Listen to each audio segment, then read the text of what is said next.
भाई सुबह के 6 बज रहे एंड मेरी बैक में लगी हुई है तो मैं जिम नहीं जा रहा था।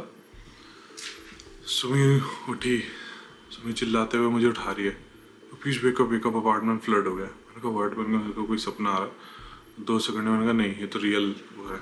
मैं उठा, half of the apartment flood हो रखा है। फ्लड हो रखा है मतलब कि स्कार्टिंग जो होती है ना, स्कार्टिंग ये होती है जो उसके लगा लो आधा आधा इंच तक पानी आ रखा है। मेरा पहला रिएक्शन ये नहीं था कि मैं ब्लॉग करूं, तो मैंने ब्लॉग कुछ नहीं किया।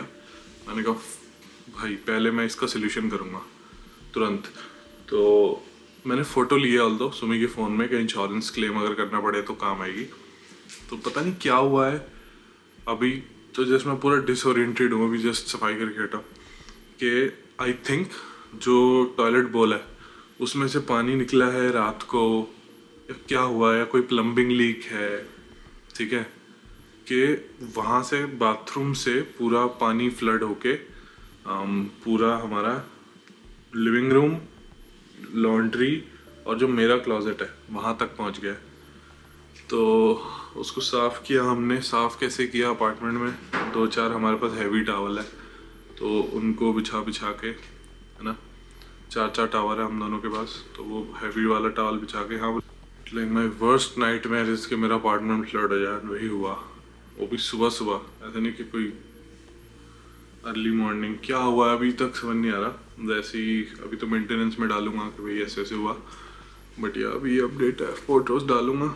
एंड हम उससे वाइपर से करते कुछ नहीं हो रहा था। मोटे जो हैवी टावल होते हैं ना, उसको डाला, सुखाया, बाथटब में रिंग किया, फिर वापस लाके तो जल्दी करना पड़ा। और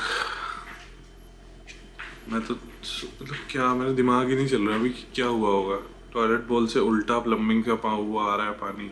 पानी सारा साफ था, कोई बदबू नहीं आ रही थी, तो मुझे लगा कोई पाइप लीक है। पहला मेरा रिएक्शन था कि पाइप लीक है, क्योंकि मैंने पहले भी ऐसी टॉयलेट बोल वाली सिचुएशन देखी है 2022 में।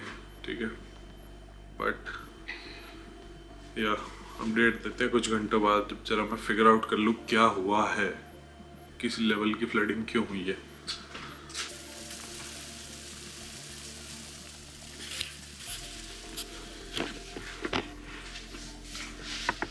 हाँ, 9 बज गए। ये क्या हो रहा है, ये हो रहा है घर में ना, जैसे अपार्टमेंट्स में, अभी अपडेट देता हूँ फ्लडिंग का क्या हुआ।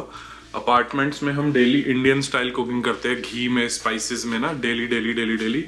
तो अपार्टमेंट में ना अजीब सी एक इंडियन फूड टाइप की स्मेल हो जाती है। ठीक है, तो उसका सोल्यूशन तो ये है कि आप कुकिंग कम करो। दूसरा सोल्यूशन ये है कि ये कर लो, पानी लो, थोड़ा सा उसमें विनेगर डालो, ठीक है, और भर के पानी लो, उसके अंदर अपना 2 ऑरेंजेस काट काट के मैंने डाले हुए हैं, और 1-2 ड्रॉप वनीला एसेंस, और थोड़ी सी सिनेमन, थोड़ा सा सिनेमन पाउडर।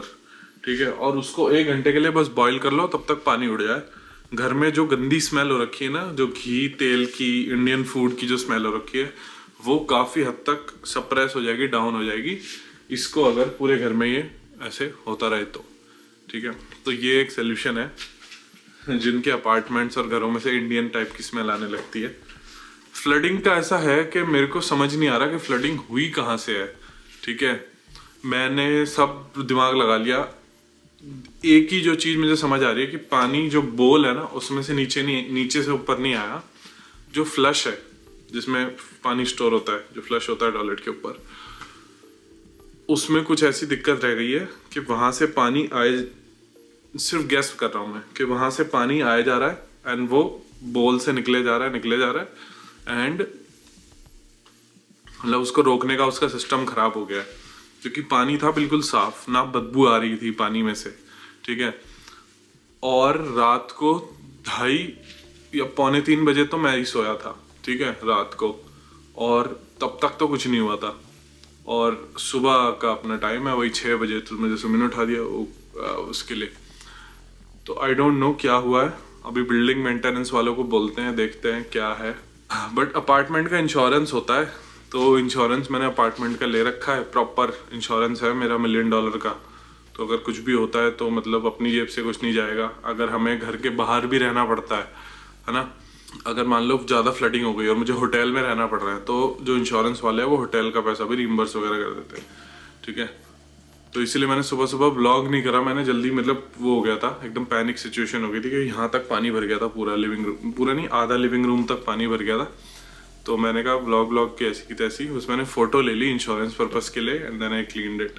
तो अपडेट दे देते हैं आपको जो अपार्टमेंट फ्लडिंग हुई थी उसका।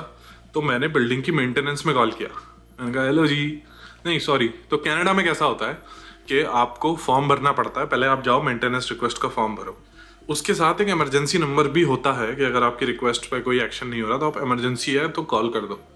सिंस हमने पानी सारा क्लियर कर दिया था तो उसको मैंने इमरजेंसी डीम नहीं करा, क्योंकि और ओवरफ्लो नहीं हो रहा था, नॉर्मल फंक्शन करने लग गया था फ्लश, ठीक है।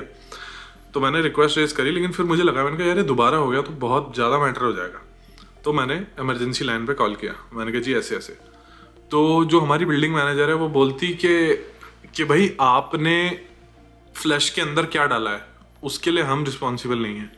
मैंने कहा इस बात का क्या मतलब है? कह रही अगर जो टॉयलेट ओवरफ्लो हो रहा है कि कुछ अटक गया होगा उसमें या फ्लैश अच्छे से नहीं हो रहा है, जो भी है कि पानी जो भी आ रहा है, कह रही लीकेज है। मैंने कहा लीकेज तो नहीं है, ओवरफ्लोइंग है। कह रही ओवरफ्लो के लिए हम रिस्पॉन्सिबल नहीं है, क्योंकि मतलब बेसिकली कुछ भी आप उसमें फंसा देते हो, पानी का फ्लो कम है, नॉट आवर प्रॉब्लम। सिंपल उसने हाथ खड़े कर लिए, कोई सोल्यूशन ऑफर नहीं किया। तो मैंने कहा फिर हम क्या करें? कह रही आप प्लम्बर बुला लो अपने लेवल पे, जो आपको कराना है वो कराओ, हमें कोई मतलब नहीं। और दूसरा ऑप्शन मैंने विजिट इतना स्ट्रिक्टली नहीं, बट मैंने थोड़ा सा उसको वो बोला, मैंने कहा I am not particularly happy with this solution. कह रही दूसरा ऑप्शन है हम प्लम्बर बुला देते हैं, आपको बिल कर देगा वो। मैंने कहा भाई तो सेम ही बात हो गई।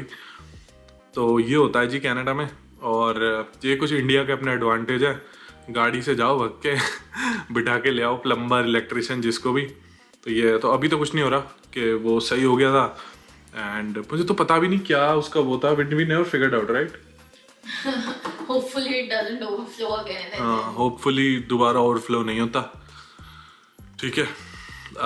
We'll also talk to our insurance company. मैं एक बार अपनी इंश्योरेंस कंपनी से भी बात करूंगा कि भाई जस्ट मैं उसको बोलूंगा हाइपोथेटिकली कि अगर ये दोबारा होता है तो हम क्या कर सकते हैं। और तो जैसा भी आपने देखा होगा इंश्योरेंस कंपनीज भी भाई सीधी नहीं होती। अभी यूएस में एलए में फायर का डिजास्टर हो गया बहुत ज़्यादा, तो इंश्योरेंस कंपनीज ने बोला कि हम कवरेज में से फायर ही हटा रहे हैं। तो कंपनीज ऐसी होती है कि कहीं भी वो हो जाता है, ज़्यादा लगता है उनको, तो ये भी है। तो हमारी कोई गलती नहीं थी, हम नॉर्मली सो रहे थे, अब वो पानी निकलने लग गया, पता नहीं क्या ही हुआ। वो कब टू छपाक छपाक या in the words of my beautiful wife, ठीक है। ये वीडियो मैं यहीं पे ख़त्म कर रहा हूँ, कल जा रहे हैं वैनकूवर, तो उसकी अपडेट देते हैं नेक्स्ट वीडियो में। Okay, bye bye.